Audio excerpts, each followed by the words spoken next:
Hey guys, Liam here, and today I'm showing you how to replace a window regulator in your car.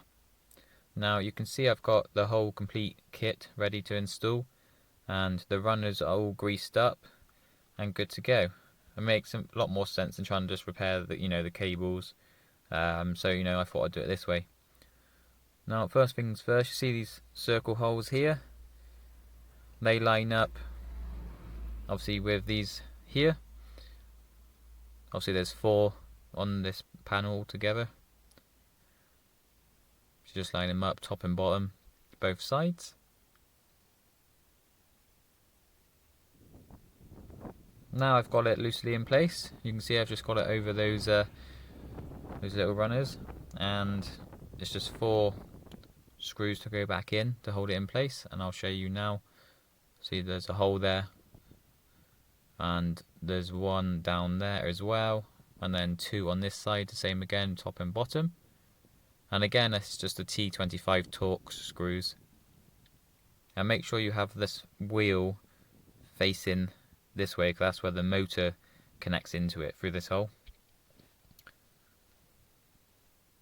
Now put all the screws in by hand first to make sure they're going in neatly and not twisted, for example.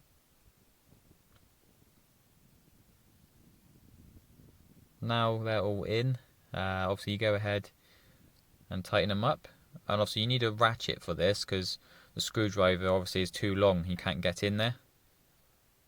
So if you've got the ratchet attachment, that's even better.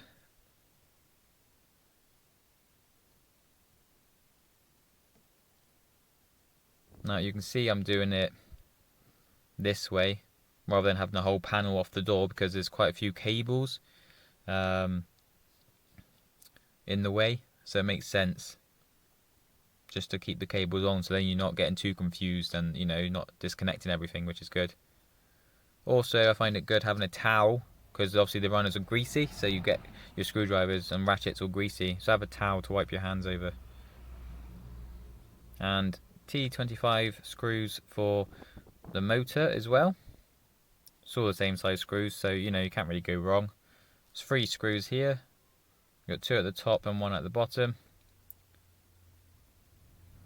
Now this is probably the most fiddly part of the whole job, because you have to try and get this side positioned into here, but it doesn't click in. Obviously you just sort of hold it in place, and obviously at the same time you need to hold the motor into place and then screw it up. So this is the most awkward part, but it can be done, obviously. Just be patient with it.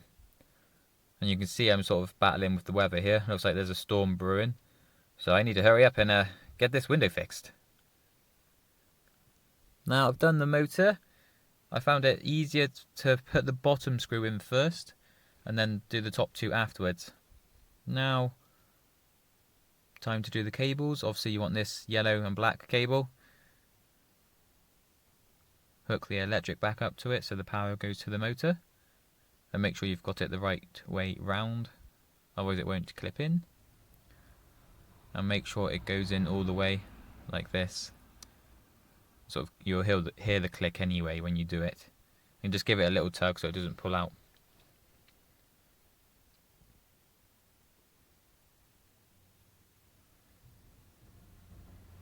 Now I've just plugged the cable in just to test it, but also you can see this plastic, it's in the way of the runners, so I can't get the panel on yet. So lower it down, and it's a good sign they're moving, so looks like it's all connected well, which is good.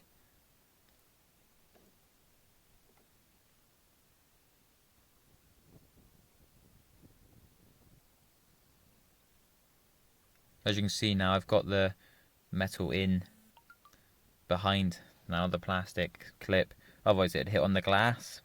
Obviously you need space for your glass to obviously move up and down.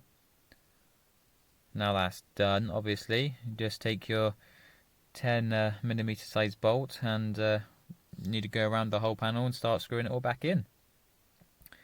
And also a bit of advice, make sure you've got this rubber mechanism back on. So I ended up having to take two panels off, two screws off to do it, to get your hand in there. So it just holds the cable in place. You want to make sure that's in there. Now with these holes here, you want your green window runners lined up so you can see them like this, because obviously you want to see where you're putting your glass down onto, and obviously your glass clips onto these.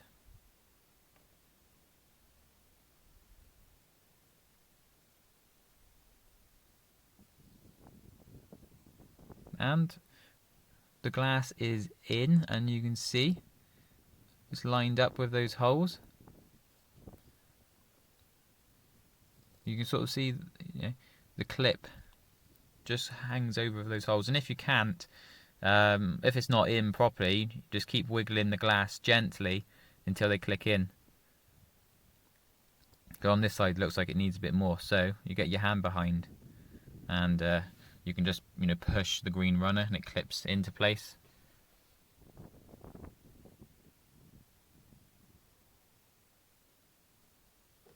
So it is working.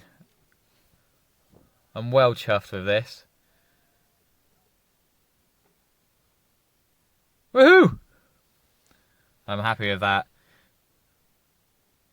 So what, for the part cost me, I think it was £34 including delivery for the whole complete runner set, which you can't really argue about really.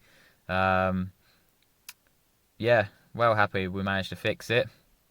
Obviously I won't show you putting the panel back on, because obviously you can see that in the previous video of how to take the door guard off, and it's the same same method, just going back. So thanks for watching guys, and stay tuned for the next one.